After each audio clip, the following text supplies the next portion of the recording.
Let me welcome in Peter McGuire as well as Manish Singh joining us on the show today. Peter, let me start off with you. We've been touching base with you on these crude prices, but they seem to be really causing havoc when it comes to markets. India particularly, given the high importer it is definitely seeing that pressure on the back of uncertainty there. What's your current assessment of the situation?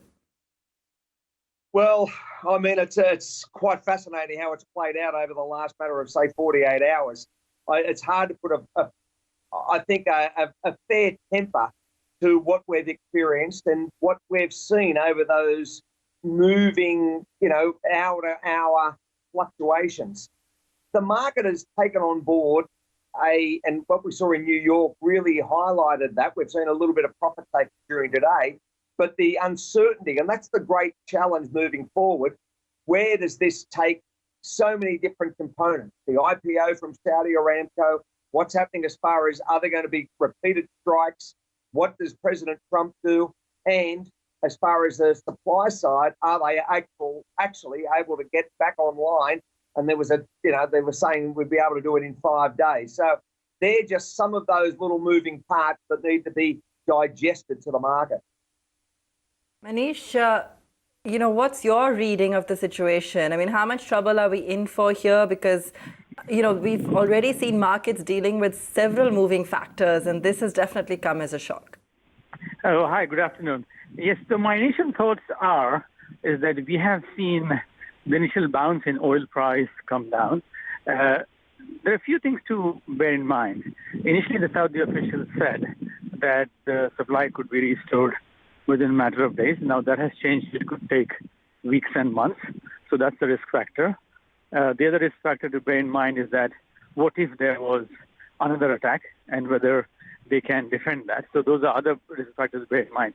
But overall, what one has to bear in mind that if you look at the oil production, let's just take the U.S. number. U.S. was producing 5 million barrels per day maybe 10 years ago. And now they produce 12 million barrels or 13 million barrels per day.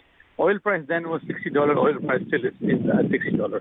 So what has happened is that a lot of capital has gone into oil exploration and striking oil, and that has really maintained the prices because there has been excess supply. And not long ago, we were talking about oil prices just drifting lower and lower. So are we really in for a supply shock? We'll have to wait and see. I mean, it depends on how much disruption or how long this disruption is going to be. And if there are going to be more attacks, then obviously one has to worry. Now, the president is very clear that if there is an oil supply shock and that cannot be met by new supply, then you will have a recession because the input cost, energy input cost in most of the industries accounts for at least 20% of the input cost. So that's a very significant number. If you see suddenly oil price jumps from $60 to $7 or $80, then that is a big problem. But we have been reassured by U.S. President and by Saudi officials that doing everything to get the supply in and meet the current demand from reserves that they hold. So far, I think it looks okay. But it totally depends on what happens next, and we have no clue on that, how long the disruption is going to be or if there's going to be any more new disruption. But is there enough supply? I think supply-wise, I am not as much concerned as one would be, given how much has gone into the whole energy sector exploration and striking oil. Right. Peter, just to stretch that point a bit further, what kind of a threat is this for India? Because, analysts believe that we should just, sort of prepare our contingency plans. We could see crude oil prices flare up to a point that would then be difficult for India to manage, although you have the oil minister who seems to alleviate those concerns. But how much of a threat or a concern could that be? Well, we know, you're importing 500,000 barrels a day, 500,000. It's a very large number. Does Saudi, and we understand as far as they don't feel as though that there's going to be any real issue as far as meeting the market. But how long is this particular facility going to be non-operational? That's the great challenge. Is it going to be days, weeks, or months? And are we going to see, as my other guests highlighted, are there going to be further attacks? That's the great unknown. So I don't think this could play for a long-term game. And where it runs at the moment, you only got to look at other geopolitical tensions or weather outages coming into the States, which could greatly impact global supply, which in turn naturally will affect India. So, yes, the unknowns are there, and I think at the present time, you'd have to say probably crude should be a couple of dollars higher than what it is at the moment. Sure. Okay, Chakri, how worried would you be about the oil import bill, especially at a time when tax revenues are falling, divestment is slow, we're already coping with a slowdown? In the last 2 days, oil prices have gone up 15%, and that's not yet translated into prices at the pump. All the refiners have not yet increased the prices, so they work on a 2-week or a few-week window. They take the average price. So over the next couple of weeks, it depends upon where the oil kinds of comes to a level. But it's clear that oil is unlikely to go back to 60 where it was a few days ago. So yes, it is going to impact in terms of higher oil prices unless the government steps as the refiners to absorb some of the short-term spike in oil, which will be for the larger good. Moving on then, Chakri, do you think then India will be able to successfully offset the supply loss with the help of US supplies and Rosneft, etc.? I think offsetting supplies shouldn't be an issue. India would be able to replace the crude, but I think it would be at a higher price. So that would be some amount of absorption by the government of India of the increase in the price of oil that it buys it. But it's a question of whether how much it will be passed on, because a 15% rise in oil price passed on to a consumer or a corporate or to an industrial use will kind of dent the outlook for the Indian economy. So I don't think much of that will happen. Probably they'll pass on some and absorb some of the losses. Okay, sure. Peter, how do you also see this playing out in terms of global dynamics? Let's talk about that. We have, as we were just talking about, the US saying that it's going to shore up things with the supplies that it has. We have other markets as well that have not been impacted, that the world could move towards. So how do you see global dynamics playing out? Well, there are so many, again, those different components and moving parts that are added into the equation. Whilst we take on board that if this is the only event, then the market may be able to move forward from here and there's not going to be too much of a price catastrophe. But if you see additional strikes, if you see other geopolitical tensions rise, and then what happens as far as President Trump's rhetoric, and is there going to be a retaliation from Saudi to the Houthis? Is there going to be a retaliation from President Trump to Iran or the Saudis? All of those measures can really dictate a changing environment. We understand that we've got a slowing global economy. We understand the weakness and the fragility of the market. We've got Brexit fears. We've got all sorts of major concerns globally. And they're the great challenges that every, major government across the world is conscious of. Record low interest rates. So it's certainly a time that one needs to be very conscious of. And how that plays out over the next matter of months could be, oil prices are $15, $20 higher from where they are at the moment. Don't be surprised if you get major input from other moving parts to add fuel to the fire. Manish, same question to you. In terms of really how you see this playing out more on a global level as well. Remember, we have already been reeling, as Peter just alluded to, the trade wars, the slowdown. We're watching out for the Fed move this week. Does this throw a bigger spanner in the works? So yes, we have a lot of risk factors weighing on. So long as you do not see the oil price staying elevated, I think we can tide this over, because I have a belief that it's not a supply problem. There's plenty of supply of oil. It'll be a price problem. So if the price stays elevated, because the market perception changes about what's happening either in reality or in perception, then that creates a trouble, because of course energy prices and energy costs are very important. So things could, I don't want to prejudge it, but I think things could get really worse very fast if we have surprises over the next few days. It doesn't seem like we are headed in that direction so far, but Here we're talking about energy and geopolitics, and it's very difficult to forecast how they pan out. So long as the prices don't stay elevated, I think we'll be fine because we are anyway looking at very moderate GDP growth. So you do not have the same inflationary demand that we had before, and rather central banks are all in easing mode, trying to get back growth and get some inflation going so they don't have to deal with the disinflation problem. So it might be partly solving that issue, but if it goes too high, then it becomes a problem. At this moment, I am still very sanguine. I think that it looks okay so far, but as I keep saying, this is energy. Things can get very bad very fast. So for me, it's difficult to forecast, but so far, things seem under control from what we see.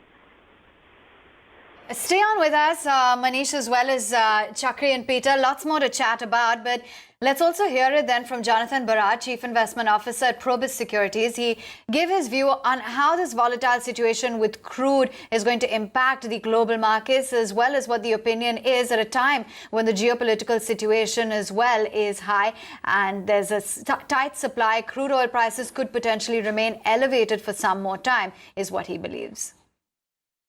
I think at the moment we've already seen the impact, obviously, with that move we had overnight. The market's still a little bit unsure as to what the next play will be, and I think that'll keep prices a little bit better bid. Yes, there is a concern in getting supply to the market. That should keep prices firm. My major concern at the moment is what is the next move? What will the US do? What will Saudi do? And how will Iran react to what they do?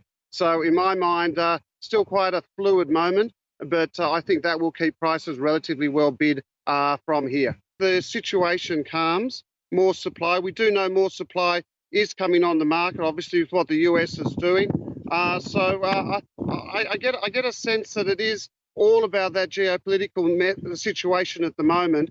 And if the geopoliticals will dictate it, then prices will remain firm. We are seeing more supply. If the economies look to be slowing down, then you'll see commodity prices in general start to come off the boil, and that's why we saw oil. So this geopolitical move has heightened the fact that supply is an issue, and as a result of that, prices are a little bit firm. So in my mind, we really have to wait and see what unfolds. My view is that if we don't see any rhetoric that comes out to resolve the problem, then tensions will remain. All right, let's get a move on then. And Chakri, right from the IEA to OPEC, all had forecast the weak oil demand for the rest of 2019 as well. With this event, how do the dynamics change, or is it too little a quantum to really switch the labeling of the market from glut to deficient? I think it's unlikely that there'll be any deficiency, because what has gone out of supply is about 5%. That will largely be replaced from other sources, other countries, and also from their inventory. So from that perspective, you're fine, I think, but there will be some amount of price hike in the fuel cost for end consumers and as well as for corporates in India in the short term, which might dampen the current quarter margins. Okay, so Peter, let's get some closing comments from you then on the situation. I know you've sort of analyzed to us the current scenario, but let's paint a picture. Worst case, best case. I think we're looking more at the worst case right now, as markets just want to be aware of the risks currently. But just closing comments from you. Well, worst case would be, I suppose, an escalation in Middle East geopolitics, and something that no one really can forecast. So some sort of retaliatory action from Saudi or the US to Iran or the Houthis, and then it ratchets up from there, coupled with rolling hurricanes into the Gulf of Mexico region. So you get a double whammy. They're the sort of things that can happen to really exacerbate or really drive prices higher. If those sort of things don't happen, but the issue also is how long is it going to be for Saudis to actually get this production back online? And that talk the other day, yesterday, was 5 days. It might be 5 weeks or closer to 5 months. So no one really understands that. So they're the great issues that I think are going to play out, and it may not be a problem at the moment as far as from a supply side. But let's go down the road 2 weeks' time or 3 weeks' time and they're not back online, then you could see prices really start to escalate. Manish, what's the sense that you're getting as well as we're wrapping up this discussion as to how dire the situation could really be, with the fears that it could take weeks or even months before majority of the output is really restored at the plant? Peter, I know you flagged off, when we could see some sort of, what the outlook is, but how much of a threat as well is it that the fact that Russia has warned against that hasty reaction as well, and in the backdrop of these escalated US-Iran tensions? Well, yes, naturally, as far as, the Iran-Russia relationship is, we understand, is fairly solid. But then again, you've also got a very, very strong relationship between MBS and Putin. So, whilst you've got either side, you've got OPEC plus, you've got the framework there is, there are so many, again, moving parts to this whole equation. From a geopolitical side, you've got, where does Putin play into it? Does Trump try and create something out of this? You've got to see what happens as far as US politics. This is all, again, an unknown situation. We haven't been down this road for many, many years. And I suppose if anything to the contrary was going to happen, if there is another attack on some more fields. So that's an unknown, and that's where we've got to live through over the next matter of days and weeks. So views and relationships can quickly turn in a matter of hours. Situation indeed, and a lot hinging on what could potentially happen with these relationships with the countries. Peter, Chakri, as well as Manish, pleasure having you with us on board. Thanks much for taking time out and joining in right here on our special show assessing the impact of crude oil prices on the boil. Thanks for watching.